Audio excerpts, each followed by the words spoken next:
This is Optimal Relationships Daily, episode 1124. Can using hormonal birth control affect the health of future children? By Science of Relationships of Luvze.com. Hello, everybody. Happy Thursday. I am your host, Greg Audino, and I'm here to read to you some of the best relationship content around. I do this each day of the week, but today's post will stand out a bit from the rest.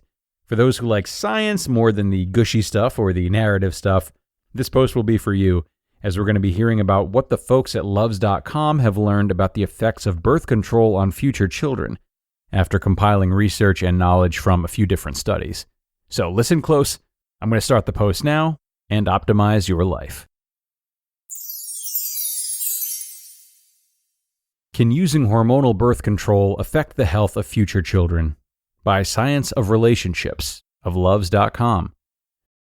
When choosing a partner to have children with, it's only natural to desire Prince Charming or Cinderella, who may pass on their beneficial genetic qualities to future kids. Given that better genes increase the offspring's survival and reproductive chances, mechanisms that detect genetic quality should have evolved to lead people to be physically attracted to knights in shining genes. One such cue for mate suitability is odor, which signals compatibility between potential mates' immune systems. Specifically, odor indicates the extent of overlapping between potential mates' immune systems, such that more attractive odor signals less overlap between mates' immune systems. The larger the dissimilarity between mates' immune systems, the more threats the immune system can combat. Offspring would thus benefit the most from having parents with dissimilar immune systems, which results in an enhanced immune system. Accordingly, women have evolved to be physically attracted to men with a dissimilar immune system, primarily during high fertility cycle phases.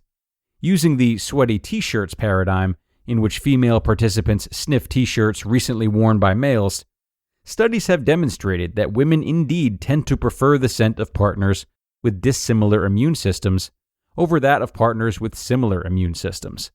Unfortunately, contraceptive pill use interferes with mate selection and reverses the natural preference for mates with dissimilar immune systems, such that women prefer the odor of partners with a similar immune system over that of a partner with a dissimilar immune system while on contraceptive pills. This shift in preferences corresponds to the one occurring across the menstrual cycle. In particular, naturally cycling women experience male preference shift throughout their menstrual cycle that helps them obtain resources relevant to the current fertility status, fertile versus infertile. During the fertile phase of the menstrual cycle, women seek genetic benefits for their offspring and are thus more attracted to men whose features indicate such benefits, like masculine faces, bodies, and voice.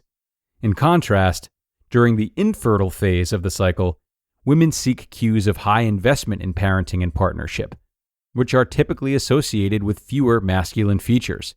Women tend to prefer immune system similarity during the infertile phase for similar reasons: its association with the smell of genetic relatives who may assist them during pregnancy.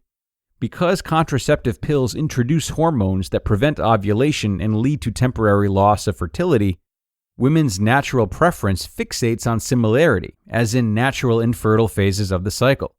In particular, normally cycling women who are not using contraceptive agents, tend to rate men with dissimilar immune systems as more physically attractive, whereas women using contraceptive pills tend to rate men with similar immune systems as more physically attractive. The shift in women's mate preferences, which occurs because of contraceptive pill use, and involves switching to preferring poorly fitting partners, may adversely affect the adaptability of their children's immune system. A recent study examined whether children born to couples who met during regular contraceptive pill use would display more symptoms associated with a weaker immune system, like being infection-prone or needing more medical care, in comparison with children whose parents met when the mother was not using contraceptive pills. 192 women aged 22 to 48 participated in the study. All participants reported being the biological mother of a child 1 through 8 years old. This age range was selected because children in their early years are frequent users of health services. 61 women reported that they met their children's father while using a contraceptive pill, whereas 119 women reported that they were not using a contraceptive pill while they met their children's father. The participants provided information about their child's health, including their children's tendency to get sick, their overall health, overall relative health in comparison with other children their age, child's relative speed of recovery when sick, number of visits to a medical institute to receive medical treatment, and number of hospitalizations. Results have revealed that children to mothers who were on the pill are more infection-prone, require more medical care, suffer from a higher frequency of common sicknesses, and are perceived as generally less healthy than children whose parents met on non-pill circumstances. These findings indicate that a key factor in securing children's future might be traced to a choice people made years before their children were born: the decision to use a contraceptive pill. The implications of these findings are profound, as the use of contraceptive pills is widespread and still growing. 62% of all U.S. women in their reproductive ages are currently using a contraceptive method. The aftermath of these numbers is gloomy. The immune system of current generation children might be more fragile than that of our ancestors, leaving the current and future generations more susceptible to pathogens and more dependent on medical care as its effective line of defense. You just listened to the post titled, "Can Using Hormonal Birth Control Affect the Health of Future Children?" by Science of Relationships of Luvze.com. And a highly informative article today. Can always count on Luvze to bring some research into the picture and shake up our normal style with some concrete numbers. Not much for me to say here, besides the fact that the use of birth control pills is a highly personal decision for women.